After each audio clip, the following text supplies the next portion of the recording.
Deborah was up here, and she will now return one more time to present the New York City Leadership Award to Mayor Bill de Blasio.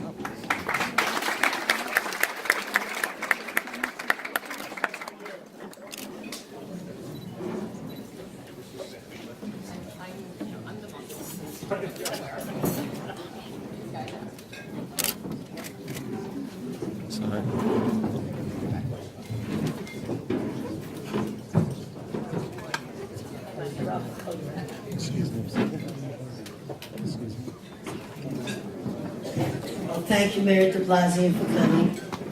Of course, this is a very special moment for me, you know that, right? It took me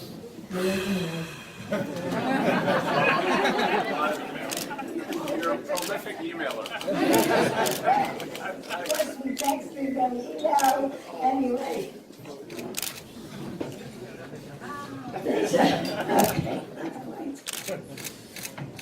Okay, so we're here to present a very important award. Now, I can read to you, you can Wikipedia this yourself, or go online to read everything you want about our mayor. So, although I did print some of it out, I'm really going to speak from a personal note about our mayor, and that is why you're getting the New York City Leadership Award for tonight. So, our mayor is the 109th mayor of the city of New York. Now that's a lot of competition, am I right? Because there's many people who came before us, so it's a tough road to follow. However, Maggie, you really look good. Please have a drink. So, over the years, we have met at City Hall events all over the city. We've done press conferences together very recently. But I want to speak about the mayor that I know, not the one that you see on TV, the mayor that I know personally. You may not know this, but I remember when you were very young and you were a council member. I actually remember that. And I always tell you that I gave you your first contribution when you were running for public advocate. You still don't believe me, but it's true. But we had a bomb scare, and you saw that in the video presentation when we showed it on the video before, and I'm sorry that you missed it. This happened close to 2 years ago. We were very, very frightened, I want to tell you.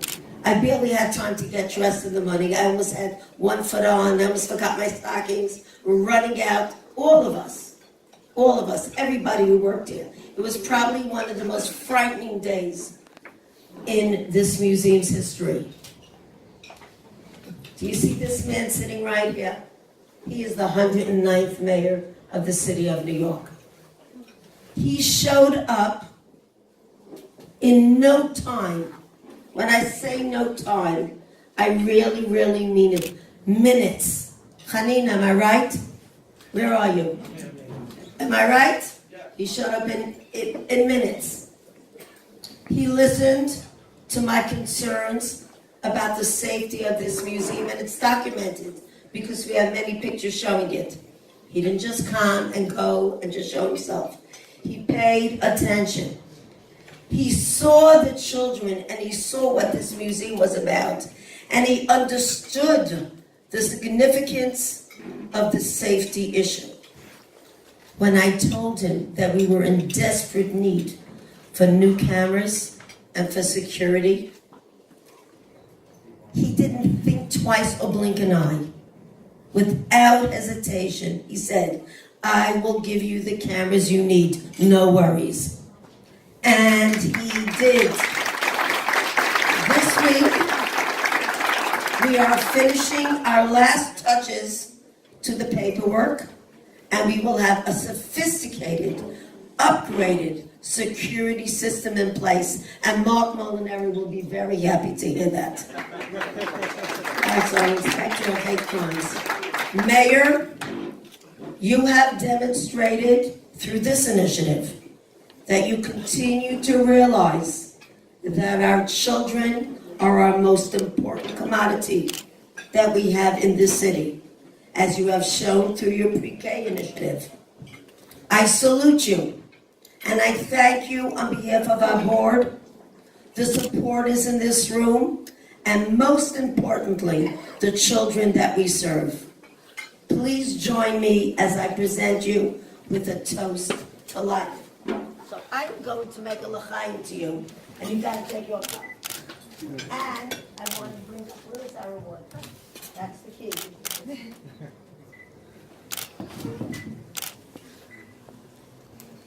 This is a depiction of what it says on the sky, which is life. And that is why, and that is why to life.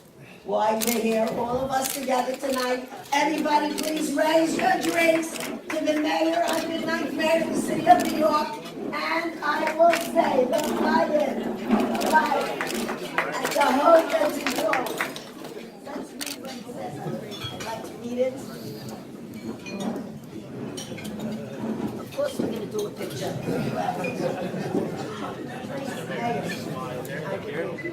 So the New York City Leadership Award says on the sky, which is life. And that is why, to life. Why we're here, all of us together tonight. Everybody please raise your drinks to the mayor, 109th mayor of the city of New York. And I will say, the fire, and the hope that you go. Let's read what it says. I'd like to read it. Of course, we're going to do a picture. So the New York City Leadership Award, Bill de Blasio, 109th Mayor of New York City. I love that sound. In recognition of your exemplary leadership and your unwavering commitment to the welfare, safety, and security of the citizens of New York City. Thank you, everybody. It is such a joy to be here for this event. Oh, that's good luck, right?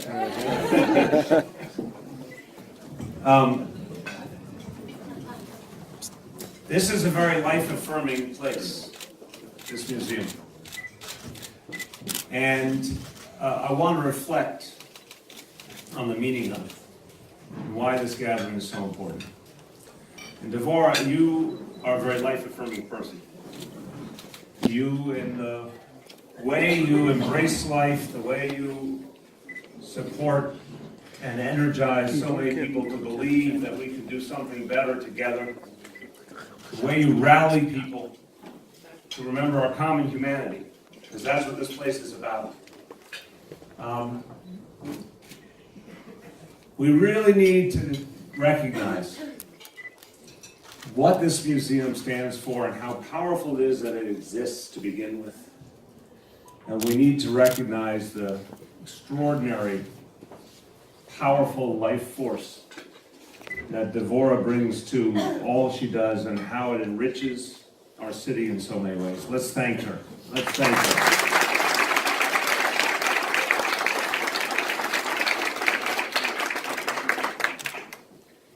This museum, and see, I put this in perspective more than one way.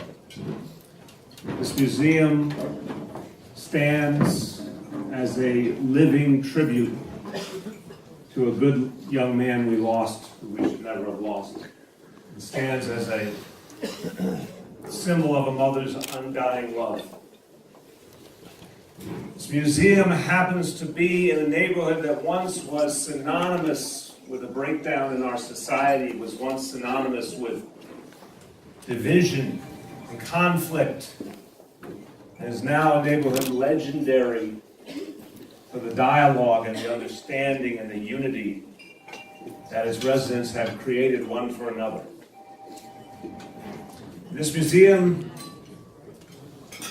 here in this wonderful borough in the center of this city stands as a reminder that we will always defend the Jewish community here in the city with the largest urban Jewish community anywhere on the earth.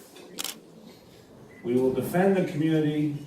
We will show the richness of the community and its history and its culture. We will invite other people to see the fullness of this community and renounce the hatred and the discrimination and the stereotyping that unfortunately have afflicted the Jewish community for millennia.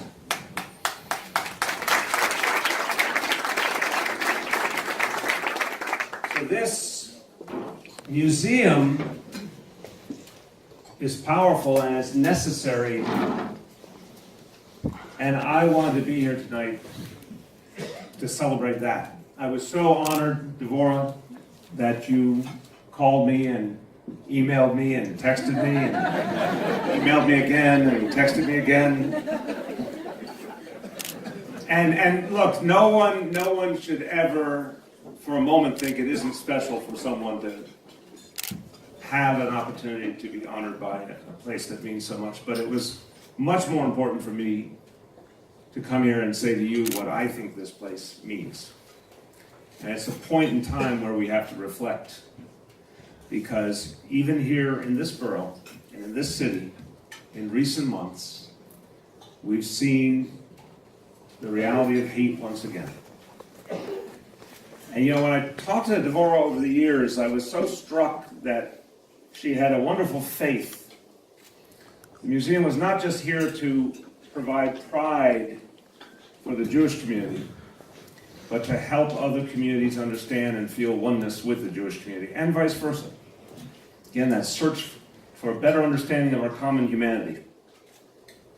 You would think with so many good people, including so many people in this room, and so many friends here, so many people I admire, elected officials and members of my administration, and community leaders and faith leaders. This is a room full of people who do good. This is a room full of unifiers, a room full of healers. You would think on one level that after all those years and all that hard work, maybe one day we could say, oh, our work will be done. But these last months have been tough. They've been sobering. They've been a reminder that what we're here to confront is not an easy enemy. Anti-Semitism rooted deeply, and it has to be fought at every turn. And I think that's very important to recognize. When we see anti-Semitism, we call it out and we confront it every single time we see it.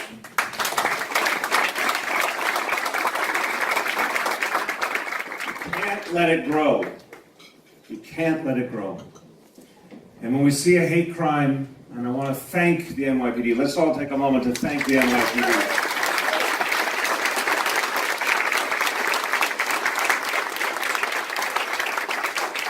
When I see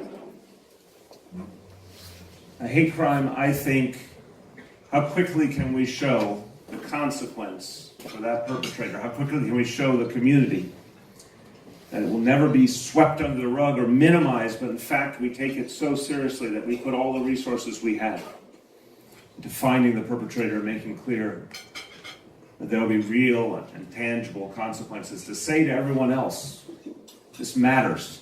We value this community. And the same, by the way, because it's New York City, the same for every other community. And we all know that hate crimes have been directed at other communities too. Every New Yorker needs to see the same energetic, passionate, focused response whenever hate rears its ugly head.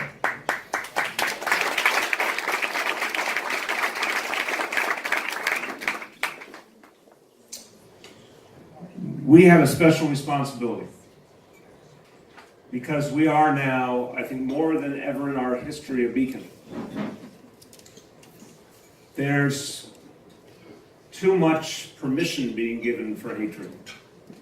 There's too much validation of hatred out there. And social media, it's a wonderful thing in some ways, and it's also, unfortunately, we've seen a little too easy a vehicle for voices of hate to use.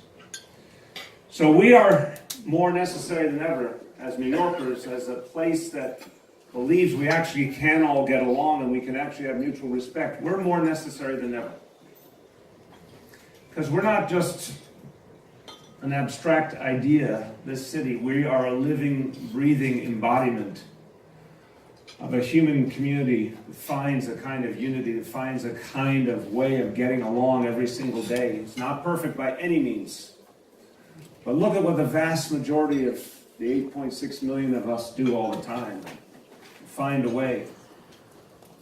Understand each other a little bit. Work with each other a little bit. Listen to each other a little bit. That's who we are. And this neighborhood has been one of our most shining examples. I want to say thank you to everyone, because I have to tell you, I remember that day in 1991 like it was yesterday. But I also have seen the good work and the hard work and the patient effort so many of you have undertaken to build a very different, better, beautiful reality in this neighborhood today. So I'll conclude with my thanks to Devorah for, again, being a beacon herself. And Devorah, you know, I think we've said this in our own conversations. We all may never have gotten to know you if you had been someone who turned away after the tragedy. We may never have gotten to know you if you had been someone consumed by bitterness. But you turned your love for your son into a love for all of us. And what a beautiful tribute that is. What a lasting tribute. So when you come through the halls of this museum, this is a place to remember the good in the human spirit is alive and well. Love conquers hate. Light overcomes the darkness. Thank you, and God bless you all.